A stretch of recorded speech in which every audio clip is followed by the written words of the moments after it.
പ്രവാചകർ സല്ലല്ലാഹു അലൈഹി വസല്ലമ തങ്ങളുടെ മുമ്പിലേക്ക് ഒരു പെണ്ണ് വന്നിട്ട് പറഞ്ഞു, ഇന്നി അസ്റഉ വ അതകശഫു യാ ഹബീബല്ലാഹ്, അല്ലാഹുവിന്റെ റസൂലേ എനിക്കൊരു അസുഖമുണ്ട് നബിയേ, അപസ്മാര രോഗിയാണ് റസൂലേ, എപ്പോഴും എവിടെ വെച്ചാണ് മറിഞ്ഞു വീഴുന്നതെന്ന് പറയാനും കഴിയില്ല, എവിടെ വെച്ചാണ് ഈ അസുഖം വന്നിട്ട് ഞാൻ തളർന്ന് വീഴുന്നതെന്ന് പറയാൻ കഴിയില്ല. അല്ലാഹുവിന്റെ റസൂലേ ആ അസുഖം വന്ന് തളർന്ന് വീഴുമ്പോ അത്തകശഫു യാ നബിയല്ലാഹ്, എന്റെ ഔറത്ത് വെളിയായി പോകുന്നുണ്ട് നബിയേ. ഞാൻ വീഴുന്നത് ചിലപ്പോ അന്യപുരുഷന്മാരുടെ മുമ്പിലാകാം, ചിലപ്പോ ഒരുപാട് ആളുകളുള്ള സ്ഥലത്താകാം റസൂലേ, അവിടെ വീഴുമ്പോ എന്റെ ഔറത്ത് വെളിവായി പോകുന്നുണ്ട്, എനിക്ക് ആ സമയത്ത് ബോധമില്ലല്ലോ. അല്ലാഹുവേ ഞങ്ങളുടെയും ഞങ്ങളുടെ മക്കളെയും നീ കാത്തുരക്ഷിക്കണേ അല്ലാ, കാത്തുരക്ഷിക്കണേ അല്ലാ. ഉഷാദ് ബാക്കവി തിരുവനന്തപുരത്ത് ടൗൺ പള്ളിയിൽ ജോലി ചെയ്യുന്ന സമയത്ത് ഒരു വെള്ളിയാഴ്ച അവിടെ പിരിവിന് വന്നതാണ് ഒരു പ്രിയപ്പെട്ട സഹോദരൻ.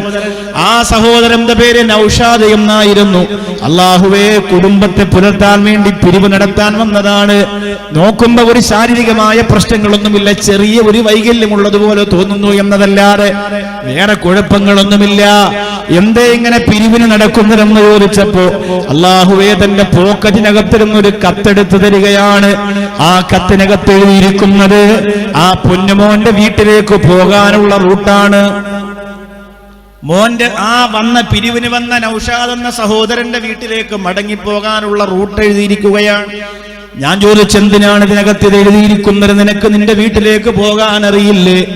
ആ സഹോദരൻ പറയും, ഉസ്താദേ ഞാനൊരു അപസ്മാര രോഗിയാണ്, എവിടെ വെച്ചാണ് എപ്പോഴാണ് ഈ അസുഖം വരുന്നതെന്ന് പറയാൻ കഴിയില്ല. അസുഖം വന്നാൽ എന്നെ തിരികെ വീട്ടിലെത്തിക്കണമെങ്കിൽ എന്റെ വീട് എവിടെയാണെന്ന് എന്നെ എടുക്കുന്നവർക്ക് മനസ്സിലാകണമല്ലോ.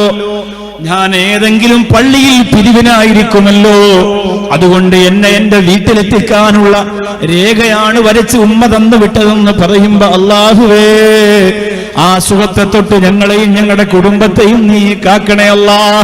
ചിലപ്പോ ബസ് കാത്ത് നിൽക്കുമ്പോഴാണോ, ചിലപ്പോ കല്യാണത്തിന് പോകുമ്പോഴാണോ, ചിലപ്പോ പ്രസംഗിച്ചുകൊണ്ട് നിൽക്കുമ്പോഴാണോ, ചിലപ്പോ പ്രസംഗം കേട്ടുകൊണ്ട് നിൽക്കുമ്പോഴാണോ, ചിലപ്പോ അല്ലാഹുവിന്റെ പള്ളിക്കകത്ത് നിൽക്കുമ്പോഴാണോ, എവിടെയാണ് റബ്ബേ, എവിടെയാണ് റബ്ബേ ഞങ്ങൾക്കറിയില്ല തമ്പുരാനെ. പ്രത്യേകിച്ച് നിങ്ങളുടെ പിഞ്ചുമക്കളെ നീ കാക്കണേ അല്ലാ. 5 വയസ്സിന് മുമ്പ് അപസ്മാരം വരുന്നവർ 90% കൂടുതലാണ്.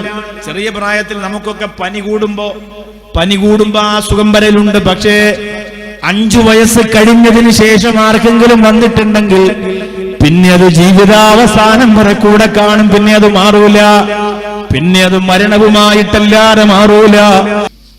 അല്ലാഹുവിന്റെ റസൂലേ എനിക്ക് അങ്ങനെ ഒരു അസുഖമുണ്ട് നബിയേ, ഇന്നി അസ്റഉ വ അതകശഫു യാ നബിയല്ലാഹ്. നബിയെ അപസ്മാര രോഗം വന്നിട്ട് ഞാനങ്ങും മറിഞ്ഞു വീണു പോകുമ്പോൾ എന്റെ ശരീരത്തിൽ നിന്ന് ഔറത്ത് മാറിപ്പോകുന്നുണ്ട് നബിയേ. അല്ലാഹുവിന്റെ റസൂലേ അവിടെ നിന്റെ അസുഖം മാറാൻ വേണ്ടി ദുആ ചെയ്യണമെന്ന് പറയുമ്പോ നബി സല്ലല്ലാഹു അലൈഹി വസല്ലമ തങ്ങൾ പറഞ്ഞു കൊടുക്കുകയാണ്, പെണ്ണേ ഞാൻ നിന്റെ അസുഖം മാറാൻ വേണ്ടി ദുആ ചെയ്താൽ നിനക്ക് അല്ലാഹു സുബ്ഹാനഹു വ തആല നിന്റെ അസുഖം മാറ്റി തരുന്നതാണ്. അതല്ല ഈ അസുഖത്തിൽ നീ പൊരുത്തപ്പെട്ട് അല്ലാഹു തന്ന അസുഖമല്ലേ എന്ന് പറഞ്ഞ് ക്ഷമിച്ച് നീ കഴിയുകയാണെങ്കിൽ അതിന് പകരം നിനക്ക് അല്ലാഹു സ്വർഗം തരുമെന്ന് പറഞ്ഞപ്പോൾ കണ്ണുനീര് തുടച്ചിട്ടാ പെണ്ണു പറയുന്നു, നബിയേ അല്ലാഹുവിന്റെ റസൂലേ അങ്ങനെയാണെങ്കിൽ ഈ അസുഖത്തിന് പകരം എനിക്ക് അല്ലാഹു സ്വർഗം തരുമെങ്കിൽ, ഞാൻ ക്ഷമിച്ചാൽ എനിക്ക് അല്ലാഹു സ്വർഗം തരുമെങ്കിൽ യാ ഹബീബല്ലാഹ് ഞാൻ ക്ഷമിക്കുന്നു നബിയേ, എനിക്ക് സ്വർഗം മതി റസൂലേ. ഈ അസുഖം മാറണ്ട അല്ലാഹുവിന്റെ റസൂലേ, ഞാൻ ക്ഷമിച്ചുകൊള്ളാം. പക്ഷേ ഒരു കാര്യം എനിക്ക് പറയാനുണ്ട് ഹബീബ്, എന്റെ ശരീരത്തിലെ വസ്ത്രം മാറിപ്പോകുന്നുണ്ട് നബിയേ. ഞാൻ മറിഞ്ഞു വീഴുമ്പോ എന്റെ ശരീരത്തിലെ നഗ്നത വരാറുണ്ട്, പുറത്താകാറുണ്ട് റസൂലേ. അതുകൊണ്ട് അതിനു വേണ്ടി അവിടെ നിന്ന് ദുആ ചെയ്യണേ. കാരണം ഞാനൊരു അന്യസ്ത്രീയല്ലേ, എന്റെ ശരീരത്തിന്റെ സൗന്ദര്യം പുറത്ത് കാണൂലേ, അന്യ പുരുഷന്മാരത് ആസ്വദിക്കൂലേ, നാളെ അല്ലാഹുവിന്റെ ലോകത്തെന്നെ പിടിച്ചു നിർത്തൂലേ. അതുകൊണ്ട് എനിക്ക് പേടിയാണ് നബിയേ. അല്ലാഹുവിന്റെ റസൂലിനെ നബി മുഹമ്മദ് മുസ്തഫ സല്ലല്ലാഹു അലൈഹി വസല്ലമ തങ്ങൾ ആ പ്രിയപ്പെട്ട സ്ത്രീക്ക് വേണ്ടി ദുആ ചെയ്തു. ആ പ്രിയപ്പെട്ട സഹോദരി പിന്നെ മറിഞ്ഞു വീഴുന്ന സമയത്തൊന്നും അവരെ ശരീരത്തിലൊന്നും നഗ്നത പുറത്തായിട്ടില്ല.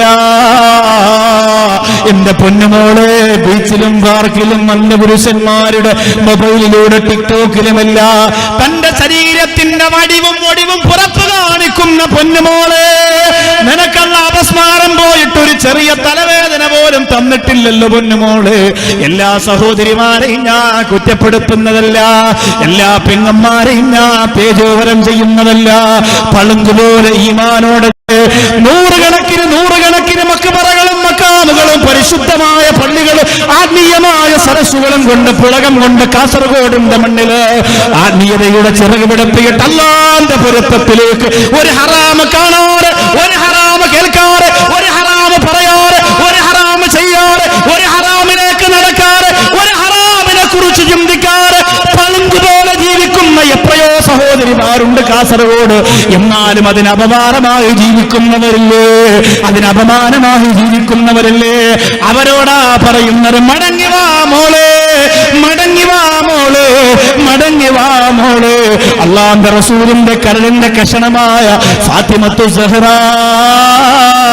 റളിയല്ലാഹു അൻഹ പറഞ്ഞു കൊടുത്തതെന്താലിയാര് തങ്ങളോട് റളിയല്ലാഹു അൻഹു, എന്റെ മയ്യത്ത് പൊതിഞ്ഞു വെച്ചിരിക്കുന്നത് പോലും അന്യപുരുഷന്മാരെ കാണിക്കല്ലേ, എന്റെ മയ്യത്ത് പൊതിഞ്ഞു വെച്ചിരിക്കുന്നത് പോലും കാണിക്കല്ലേ.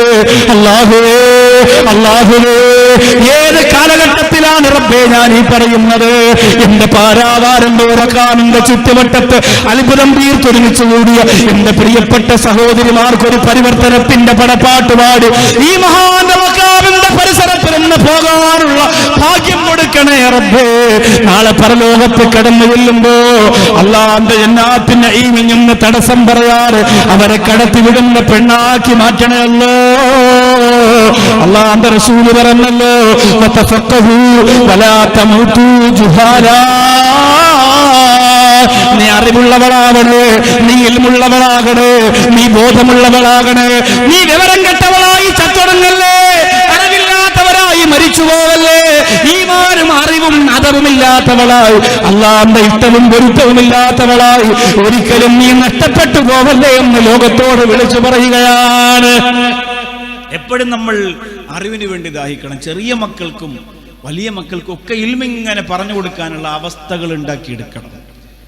ശ്രീനാരായണ ഗുരുവിനോട് ഒരിക്കൽ ഒരു ശിഷ്യൻ വന്നിട്ട് പറയാണ്, 8 വർഷം കൊണ്ട് ഞാനൊരു അത്ഭുതം നേടിയെടുത്തു എന്ന്. 8 വർഷം കൊണ്ട് ഞാനൊരു അത്ഭുതം, എന്താ? 8 വർഷം കൊണ്ട് ഞാൻ പരിശ്രമിച്ച് നേടിയെടുത്തു, സമുദ്രത്തിന്റെ മുകളിലൂടെ എനിക്ക് നടക്കാൻ കഴിയുമെന്ന് പറഞ്ഞു ശ്രീനാരായണ ഗുരുവിന്. സമുദ്രത്തിന്റെ മുകളിലൂടെ എനിക്ക് നടക്കാൻ കഴിയും, 8 വർഷം കൊണ്ട് ഞാൻ പരിശ്രമിച്ച് നേടിയെടുത്തതാണ് എന്ന് പറഞ്ഞു. ആ സമയത്ത് ശ്രീനാരായണ ഗുരു പറഞ്ഞു, നിന്റെ 8 വർഷം നിനക്ക് നഷ്ടപ്പെട്ടു പോയി. അപ്പൊ അദ്ദേഹം ചോദിച്ചാൽ എന്താ അങ്ങനെ പറയുന്നത്? അപ്പൊ പറഞ്ഞത്, സമുദ്രത്തിന്റെ മുകളിലൂടെ ഇത്ര ത്യാഗം ചെയ്ത് നടന്നു പോകേണ്ട കാര്യം ഇല്ലല്ലോ. ഒരു 50 പൈസ കൊടുത്താൽ ഒരു തോണിയിൽ ഇവിടെ നിന്ന് അപ്പുറത്താക്കി തരൂലേ? 8 വർഷം വെറുതെ നഷ്ടപ്പെടുത്തേണ്ട വല്ല കാര്യമുണ്ടെന്ന് ചോദിച്ചത്. 8 വർഷം കൊണ്ട് ആ മനുഷ്യൻ ഇപ്പോ അത്ഭുതം നേടിയത് സമുദ്രത്തിന്റെ മുകളിലൂടെ നടന്നു പോകാനുള്ള കഴിവാണ്. ശ്രീനാരായണ ഗുരു പറയാണ്, ആ 8 വർഷം കൊണ്ട് നീ ഒരു മനുഷ്യനായി ജീവിക്കാൻ പഠിച്ചിരുന്നെങ്കിൽ ലോകത്ത് നിനക്ക് ഏറ്റവും വലിയ അറിവ് ലഭിക്കുമായിരുന്നു എന്നാണ്.